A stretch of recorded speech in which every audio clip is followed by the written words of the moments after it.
So yesterday, Apple had their new keynote, and honestly, as much as most people are all about the iPhone and things like that, this was the one that I was probably more excited for because I do like computers. That's an iPhone. It's cool and I like having it with me, and it's nice to have a fast one, but I probably could get by with a phone that's a year or two old. Really. But a computer is something that I use daily to produce videos like this for you guys. And the faster a machine I can have, the quicker turnaround is and, less waiting. So Apple announced some pretty key, one really key product that could change the way any pro user could really work with their gear. But before they got into that, first off, they talked about this Siri voice feature subscription. And I was like, I don't even understand. It doesn't make any sense to me. Whatever. You pay to have Siri on all your devices that talk to each other, I guess. Another subscription. Cool. But first off was the AirPods. Now, I like this new design because I was never a big fan of the original AirPods. I found that, sure, they probably fit in most people's ears, but they didn't really fit in almost anybody's ears perfectly because they're really just a universal fit, which means that they fit, but not great. And I never really found the sound to be overly great on the original AirPods either. The Pros, on the other hand, quite good. So these definitely have a look and feel to the AirPods Pros. Here you can see them, right? Outside of the fact that they don't have the little silicone tip on them. So cosmetic-wise, they've kind of changed their look to go this route, which I think is good. They also don't have like noise canceling, but they do have a MagSafe charging case. So that's kind of cool. The other thing is that they have spatial audio now, adaptive EQ. So some very cool features inside the actual AirPods 3rd gen. Now they still have the 2nd gen available for those that like that style, which good for you if you do. Also saves you a little bit of money. I think it was $179 US for the new 3rd gen. $129 for the 2nd gen if you want to save yourself a bit of cash and go that route. I do think it was really interesting for those that haven't watched the keynote. If you haven't, it's kind of cool if you do.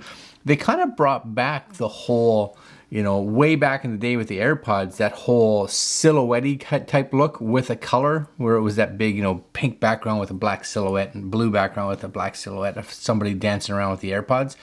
They kind of got back into that. A little more modern, of course, but I thought it was a nice little feature. I like the fact that they kind of a little fall back to those days when, the iPod was the thing. Then came the big talk about the processors. Very cool, right? So they announced, which I don't know if anybody got it right. They announced the M1 Pro and the M1 Max. Now, these are going to, as of now, looks like only be included or an option inside the actual MacBook Pro line. So they did release 2 new versions of the MacBook Pro, so a 14-inch as well as a 16-inch. Because a lot of people, especially video editors and things like that, photographers, screen real estate plays a big role. So I know I used to have a 16-inch MacBook Pro, and I ended up with a 13-inch because of the fact that I honestly didn't like the heating issues and the power issues that the Intel version of the 16-inch MacBook Pro had. I had a lot of problems, I guess, when you were running that for a long period of time, and the heat that came out, and because of that, the actual CPU would have to slow itself down to try to cool itself. So wasn't a big fan. This now comes in a 14-inch and a 16, and we'll kind of just go over some of the new features, which I think are really cool. Again, here, supercharged for pros. And I can still get by, without question, probably on my Intel i7, which I have with 64 gigs of RAM. And when I'm traveling, the M1. Now I would like a bigger screen, but it does its job. Here they are, supercharged for pros, right? So blazing fast M1 Pro or M1 Max. Yeah, you get groundbreaking performance, amazing battery life, and we'll go through some of this here. And the stunning liquid retina XDR display. Best camera, and I find it really funny. Apple's like king at this, right? Best camera ever for us, because the rest of the industry had a 1080p FaceTime camera or webcam for years now, and we haven't. But for us, you guys want it. Well, we wanted it 4 years ago, is what we wanted. But whatever, because I find it really interesting, and I'd love to see the marketing side of things when they're like, how do we take our screw ups and turn them into like a huge positive, you know? Funny, right? So a few things, let's kind of go through this. This is it right here. Look at that, 14 and 16. So up to 13 times faster, 13 times faster, up to, that's graphics performance, up to 3.7 times faster CPU. And that's with the Max, I believe. Up to 21 hours of battery life and up to 11 times faster machine learning. Like they're crazy fast. I'm not sure if I get what's going on with these feet here. It's got these weird little feet. Maybe it's help with cooling, possibly. But here's going back to Apple being like, hey, look what we've included. What they don't tell you is, look at what we've included when we screwed up and took them all away, and now we're going to bring them back, and you guys are going to be like, yeah.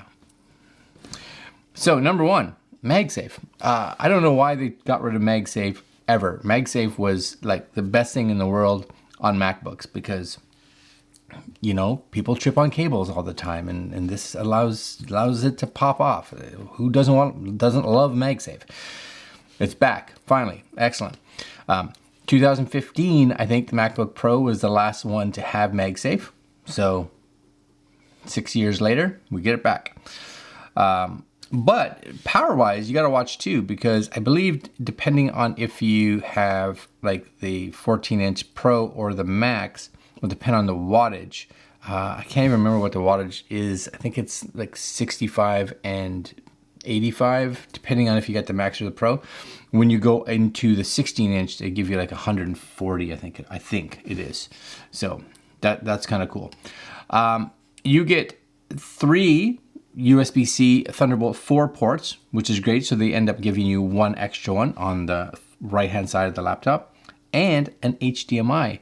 It's an HDMI 2.0 port. So just realize that, because one of the other features that is on this machine is that it has a ProMotion display, so that it can refresh from like 24 all the way up to 120 frames per second, or hertz, for those that want that fluid motion. They did say that for those like me that work in 24, I don't want it to go up and down, maybe when I'm editing, so that's a feature that you can disable when you don't want it.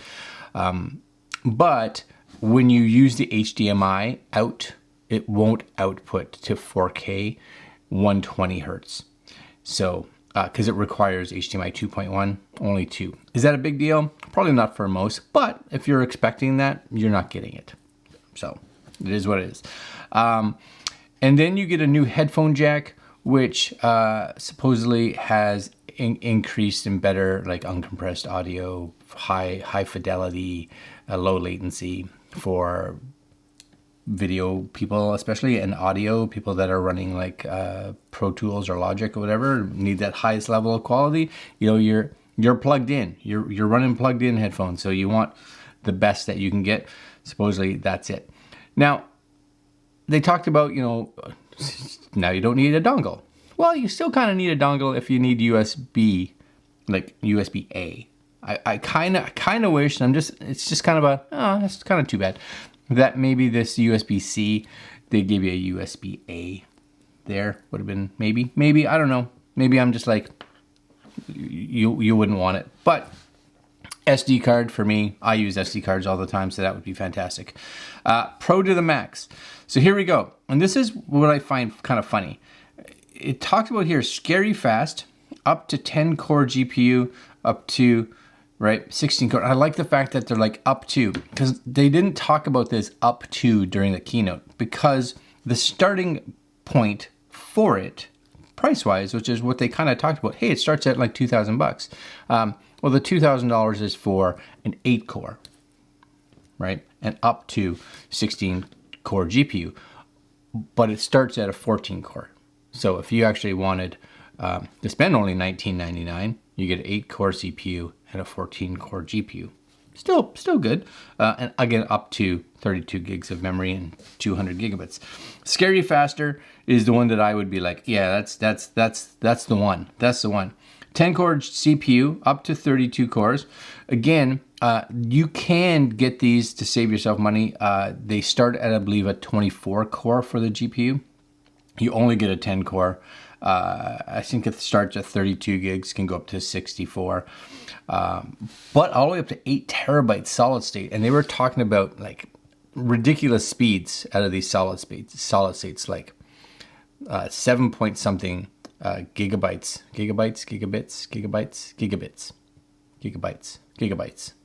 I'm like, my brain's just like, which one is it? You know what I'm talking about. Go inside, don't care. Scary fast, yeah, I'm with you.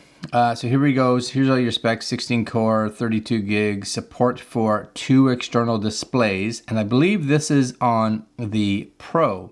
Now, when you go to the Max, you can do 3 external displays. That's like 6K, and a 4K display, like a TV. So up to 20 streams of 4K ProRes. That's fantastic. M1 Max, Scary Faster. Do they talk about? Yeah, here we go. Supports for 4 external displays and up to 7 streams of 8K ProRes. So for any of you that are rocking like a Red camera, or you got maybe the new Canon R5 shooting in 8K, or the new Nikon that's coming out that does 8K, do a little ProRes transcode and you're off to the races. So that's awesome. Choose your side, choose your chip, let it rip.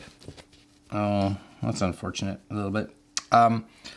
So 14 and 16 inch, basically internal wise, you can get these two to be the same. So really you're looking at which display do you want, and display wise, you are getting more resolution out of the 16 inch, but your PPI is the same. So if that's really what concerns you, really look at, do you want a bigger laptop with more resolution, or do you want a smaller laptop that's probably a little easier to port around with you?